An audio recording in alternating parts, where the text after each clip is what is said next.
దేశంలో కోట్లాది మంది ఎంతో పవిత్రంగా భావించే తిరుమల తిరుపతి స్వామివారి ప్రసాదాన్ని అపవిత్రం చేయడం క్షమించరాని నేరమని మంత్రి వాసంశెట్టి సుభాష్ అన్నారు.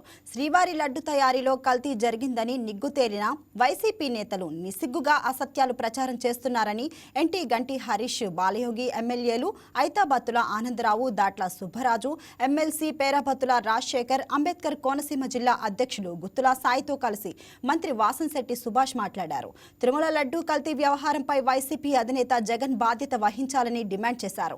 విధ్వంసకర పాలనతో ప్రజలతోనే కాకుండా దేవుడితో సైతం జగన్ ఆటలాడుకున్నారని మంత్రి మండిపడ్డారు. పవిత్ర లడ్డు ప్రసాదాన్ని కల్తీ చేయడంతో పాటు తిరుమల పవిత్రను సైతం దెబ్బతీసేందుకు వైసీపీ కుట్ర చేసిందని ఎమ్మెల్యేలు ఆరోపించారు. ముఖ్యమంత్రి వర్యులు నారా చంద్రబాబు నాయుడు గారు ఎప్పటికప్పుడు కంటిన్యూస్ గా ఒక విషయాన్ని చెప్తా ఉన్నారు.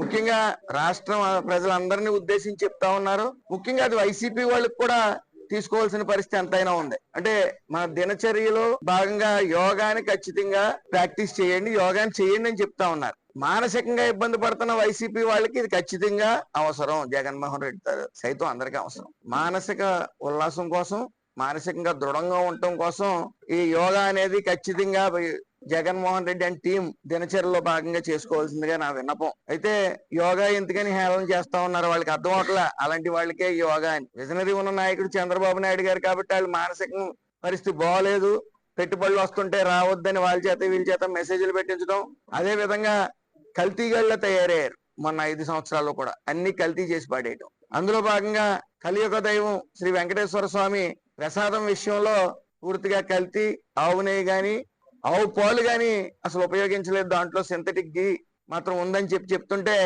దాన్ని కొంతకాలం అసలు అది క్లీన్ చిట్ ఇచ్చింది సిబిఐ సిట్ క్లీన్ చిట్ ఇచ్చిందని చెప్పుకుంటూ వచ్చారు. అది అబద్ధం అని తేలిన తర్వాత మళ్ళీ జగన్మోహన్ రెడ్డి గారు వింత వాదనకు దిగారు. ఆవు సరిగ్గా తినలేదు, ఆవు సరిగ్గా పాలు ఇవ్వలేదు, వింత ఇవన్నీ చెప్తా ఉన్నారు. తర్వాత సుబ్బారెడ్డి గారు ముందుకు వచ్చి వాస్తవం అది, దాంట్లో మా ప్రమేయం లేదని చెప్పుకుని వచ్చినా నైతిక బాధ్యత వహించవలసిన జగన్మోహన్ రెడ్డి, టీటీడీ చైర్మన్ గా ఉన్న ఆయన, అలాగే భూమన కరుణాకర్ రెడ్డి. దాని నుంచి ఎలా తప్పించుకోవాలా అని మళ్ళీ అంబటిని ఉపయోగించారు. బూతుల పంచాంగం మొదలెట్టాడు, లోపలికి వెళ్ళాడు. అయినా డైవర్ట్ అవ్వలేదు. ప్రజలందరూ కూడా మనోభావాలు దెబ్బతిని రోజుకొక కొత్త నిజాలు బయటపడుతున్న తరుణంలో మళ్ళీ అసెంబ్లీలోకి వెళ్ళి కౌన్సిల్లోకి వెళ్లి చెప్పులతో వెంకటేశ్వర స్వామి ప్లకార్డులు పట్టుకోవటం, అవి విసరటం కూడా మనం చూసాం.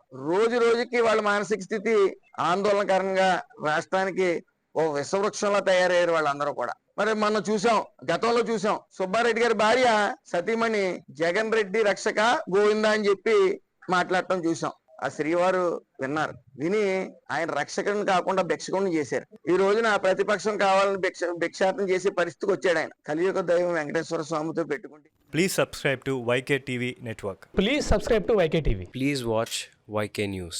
Don't forget to subscribe YK News channel.